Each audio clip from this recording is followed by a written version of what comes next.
लगले ना सुना चोलिया के बनावा काटे लगले ना सुना चोलिया के बनावा काटे लगले ना सुना चोलिया के बनावा काटे लगले ना सुना चोलिया के बनावा काटे लगले ना हे राम को सुन लिया खूब अरे कमोना पावे सुना भूया ले पटकती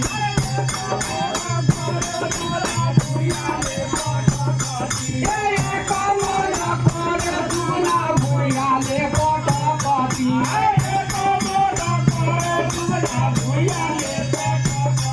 दोसर हो मनावा हमारा पूजा के खेलावाना दोसर हो मनावा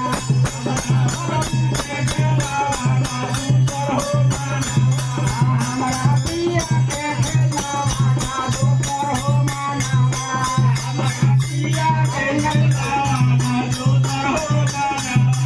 ए उड़ला सुगना गइले काली काटावा उड़ला सुगना गइले काला काटावा ए उड़ला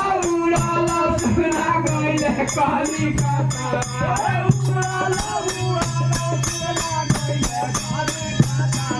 ए जाके बैठे ना हमारा